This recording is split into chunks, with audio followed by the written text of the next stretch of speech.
Hi guys, welcome back to my channel. Today I am going to share with you why you shouldn't leave your new couch alone with your cat, and that day finally came. And within hours of me coming home with the couch, my cat Binks had already decided that it looked perfect for a little cat nap. In fact, I've got a very simple solutions to share with you. But if you don't have a new couch, don't worry. These tips will work whether you have had your couch for 1 year or 10 years. I like to call this my couch guard. My couch guard is simply a throw that I put over the top of my couch. You might think this is pretty and practical, but trust me, it serves double duty. Cats may jump on your couch to escape a perceived danger. Fabric couches are typically made from either cotton, linen, jute, hemp, bamboo, or microfiber. You definitely don't want to pull at the fabric or rub the stain in further. If you have a leather couch, however, it's much easier to remove stains as all you need is a damp cloth and some gentle soap to wipe the surface of the couch. Once the stain has been removed, you can dry the area with a clean cloth. All of these materials can be cleaned with a few simple steps. The easiest thing to do is blotch the stain with a clean cloth immediately. Then you can wash the cloth with cold water and a mild detergent. Once the stain has been removed, you can dry the area with a clean cloth. To prevent future stains, you can use a stain repellent spray specifically designed for use on fabric furniture. You could also consider putting a cover on your couch to protect it from future stains. This could be something as simple as a loud noise or an unexpected visitor. In these types of cases, your cat sees the couch as a safe haven to hide away from whatever it is that scares them.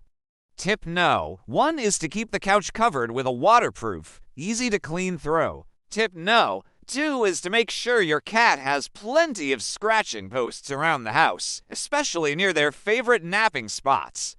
Tip No. 3 is to provide your cat with an alternative place to go so that they feel safe. Tip number 4 is to play with your cat regularly so that they are not bored and have plenty of exercise. And tip No. 5 is to give your cat lots of love and attention. Providing your cat with a safe and enclosed space like a cat cave or a tunnel may mean that they do and feel the need to jump on your couch. Of course, these are just general tips and nothing works for every cat.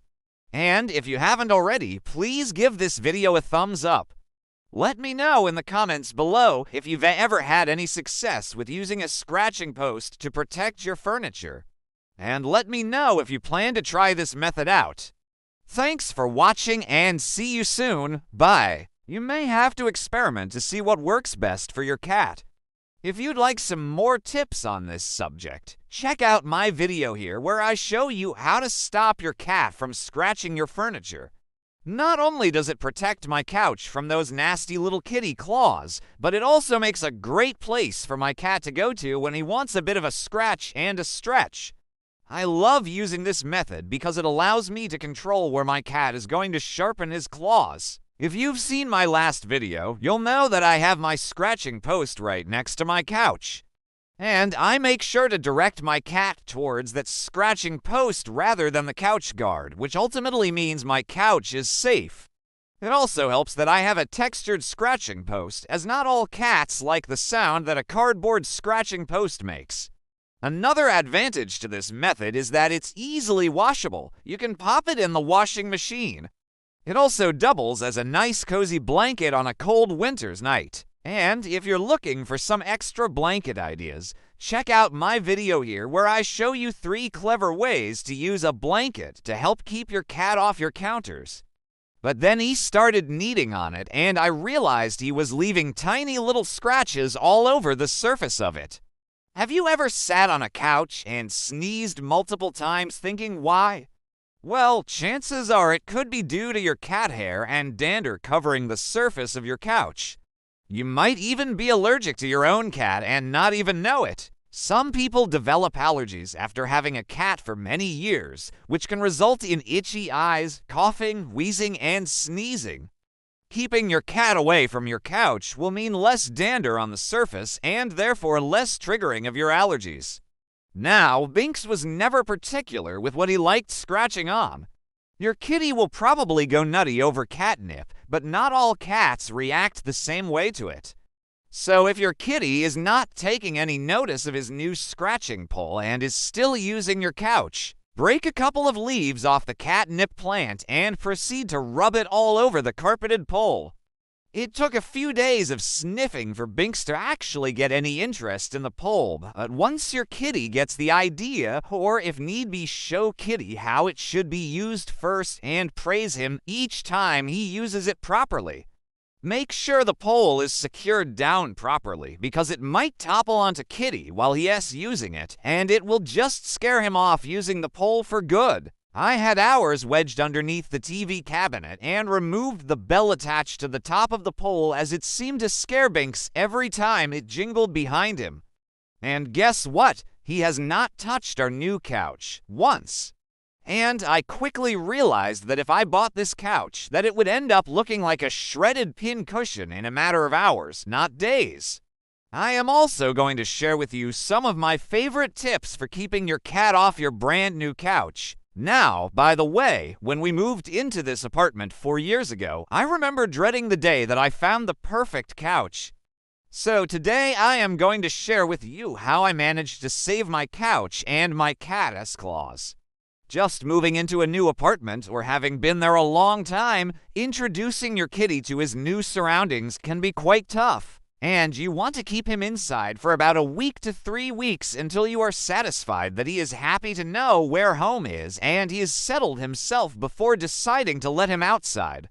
While he is inside for those 1 to 3 weeks, if you are unfortunate enough not to be able to stay home and watch your kitty 24/7, you will likely to come home and find the couch has been attacked or worse. I used to come home and find the base of my bed had been attacked. Now declawing is definitely out of the option. The only other choice left was to look at is cat furniture for your kitty. For starters, a cat scratcher, especially if you have an indoor kitty.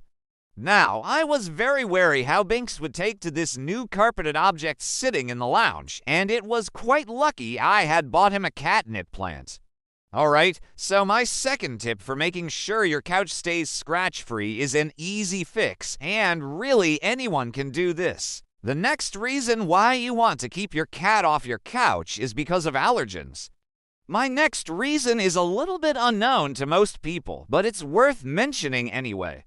If you're wondering what kind of couch I have a fabric couch.